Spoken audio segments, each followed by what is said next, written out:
नमस्कार नमस्कार नमस्कार दोस्तों, मैं Nikhilesh Jain Hindi ChessBase India channel पर आप सभी का हार्दिक अभिनंदन करता हूं। दोस्तों, एक बार फिर से जादूगर ताल का कमाल सीरीज जो जारी है उसका दूसरे एपिसोड में आप सभी का स्वागत है। आज एक बार फिर हम देखने जा रहे हैं मिखाइल ताल के एक सफ़ेद मोहरों से खेले गए गेम में। और इस गेम में जो हम बात देखने जा रहे हैं वो हम देखेंगे कि मिखाइल ताल के लिए कभी कभी कोई जीत कितनी आसानी से आती थी, कितने बेहतर तरीके से वो अपने मोहरों को लगातार अच्छे खानों में पहुंचाते थे और अपोनेंट के मोहरों से बेहतर बनाते थे। तो आइए देखते हैं कैसे ये आसान से लगने वाली जीत जो है मिखाइल ताल हासिल कर लेते थे।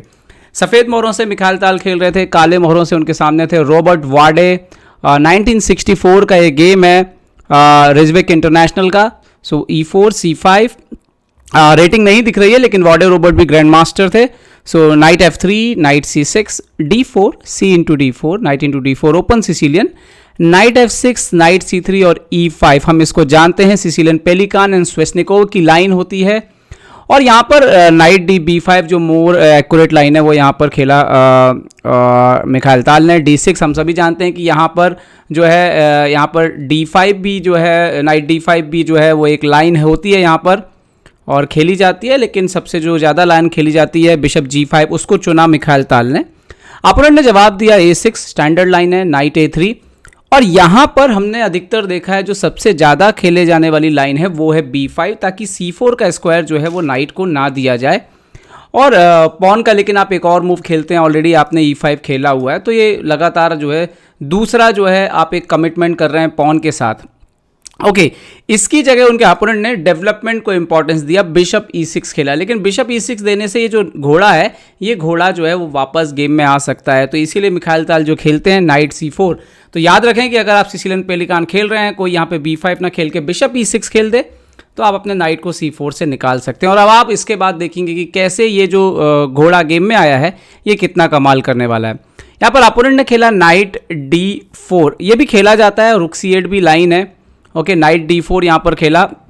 नाउ यहाँ पर जो नेक्स्ट मूव है यहाँ पर वाइट खेलता है बिशप इंटू F6।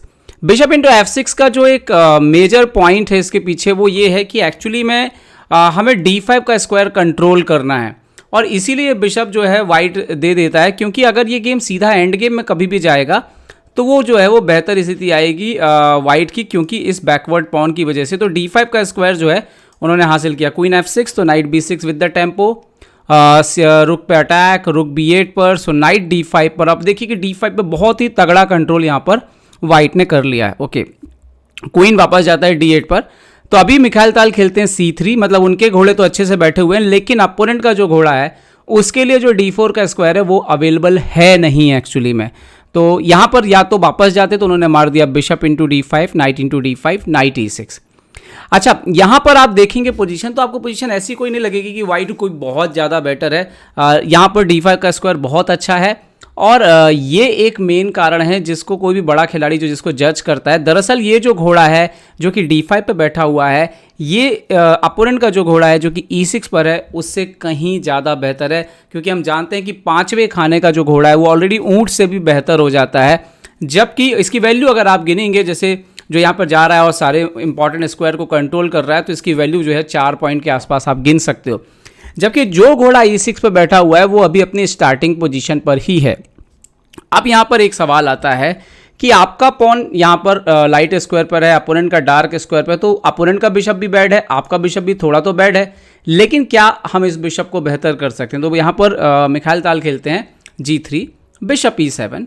और यहाँ पर देखिए कि इंपॉर्टेंट मूव A4 खेला जाता है, ये स्क्वायर जो है छोड़ने के पहले, ताकि B5 को नियंत्रित किया जा सके।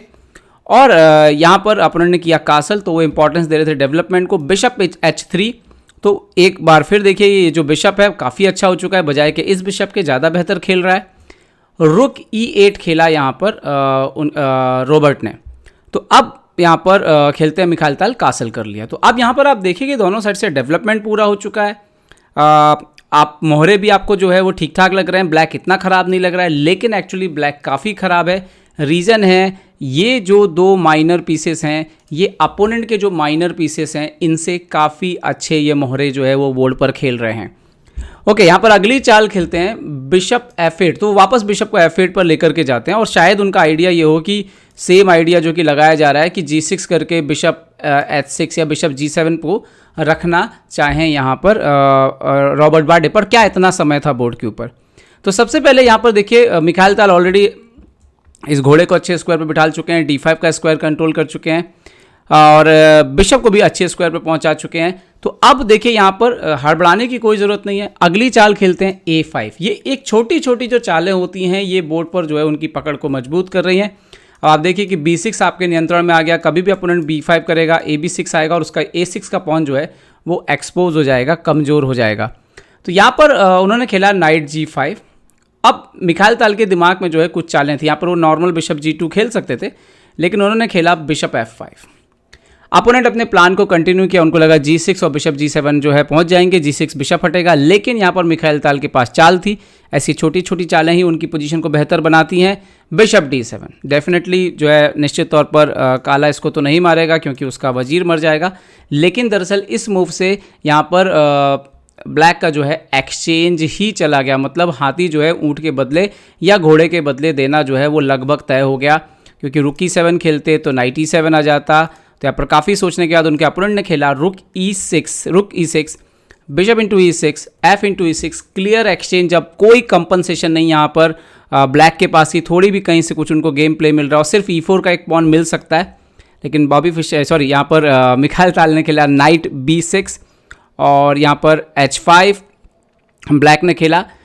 शायद उनका आइडिया जो रहा हो कि नाइट अगर वो खेलते E4 पर तो यहाँ पर आप देख सकते हो नाइट E4 पर आता तो क्वीन जो है वो यहाँ पर आ जाता G4 पर, और उसके बाद अगर नाइट G5 वापस भी जाता तो H5, तो E6 जो है वो चला जाता बोर्ड पर। तो उन्होंने पहले खेला H5, G4 के स्क्वायर को नियंत्रित किया। तो क्वीन E2 खेला यहाँ पर मिखाइल ताल ने चुपचाप। बिशप E7, बिशप से सपोर्ट दिया नाइट को, लेकिन F4 और इसके बाद नाइट F7 और F5 जैसे ही यहाँ पर मिखाइल ताल ने खेला तो अपोनेंट ने यहाँ पर रिज़ाइन कर दिया, क्योंकि ऑलरेडी एक्सचेंज डाउन थे और जैसे ही उनका ये स्ट्रक्चर टूट जाएगा, क्वीन की एंट्री हो जाएगी, तो वो समझ गए कि गेम तो यहाँ पर वैसे भी बचेगा ही नहीं। तो दोस्तों मिखाइल ताल के गेम में बहुत कुछ हम सीख सकते हैं। जैसे छोटी छोटी बातें जो सीखने की है कि कैसे ओपनिंग के बाद वो मोहरों के को अच्छे स्क्वायर्स पर बिठाल के अपने जो आक्रमण वो रचते थे, हमेशा वो आक्रमण आंखों के सामने सीधा सीधा नज़र नहीं आता था, लेकिन उसकी तैयारी कैसे होती है, कोई भी आक्रामक खिलाड़ी कैसे अपने आप को आक्रामक बनाता है, ये सवाल हर कोई पूछता है। हर कोई अटैकिंग खेलना चाहता है, लेकिन जो बातें हम अवॉइड करते हैं वो ये कि इन खिलाड़ियों से क्या, मिखाइल ताल से आप क्या सीख सकते हो? आप ये सीख सकते हो कि कैसे वो अपने छोटे जो माइनर पीसेस हैं, बहुत ही इंपॉर्टेंट चीज़ है, उनके लिए अच्छे स्क्वायर्स ढूंढते थे, सॉलिड स्क्वायर्स ढूंढते थे, कैसे अपने माइनर पीसेस को अपोनेंट के माइनर पीसेस से बेहतर बनाते थे, और फिर उसके साथ टैक्टिक्स काम आती है जो कि आप कॉम्बिनेशन सॉल्व करते हो, जैसे बिशप D7 जो दिखा, तो कैसे अच्छे स्क्वायर्स ढूंढना और उसके बाद फिर माइनर पीसेस को बेटर करना और फिर तैयार रहना इस तरह की टैक्टिक्स ढूंढने के लिए। तो ये सब चीज़ें जो है वो ज्वाइंटली एक साथ संयुक्त रूप से मिल करके उनको एक शानदार आक्रामक खिलाड़ी बनाती थी, और ये हमें उनके गेम से, हर छोटे छोटे गेम से जो है दोस्तों सीखना होगा। तो उम्मीद करता हूँ ये वीडियो आपको पसंद आया होगा। पसंद आया तो लाइक, शेयर और सब्सक्राइब करना ना भूलें। देखते रहिए ChessBase India. ChessBase India के लिए मैं निकलेश जैन। जय हिंद। तो उम्मीद है आपको हमारे वीडियो पसंद आए होंगे। अपने सुझाव हमें जरूर दें और याद रखें शतरंज की हर छोटी बड़ी खबर के लिए जुड़े रहें चेस बेस इंडिया चैनल से। जी हाँ, चाहे वो खिलाड़ियों के इंटरव्यू या फिर वो खेल का विश्लेषण, चेस बेस इंडिया हमेशा आपके लिए खबरें लाएगा सबसे तेज सबसे जल्दी। सब्सक्राइब करें Hindi ChessBase India channel को। अगर आप यूट्यूब पर देख रहे हैं तो सब्सक्राइब करें और साथ ही साथ बेल आइकॉन दबाना ना भूलें दोस्तों, क्योंकि इसी से मिलेंगे आपको सारे नोटिफिकेशन। फेसबुक पर देख रहे हैं तो जरूर लाइक और शेयर करना ना भूलें।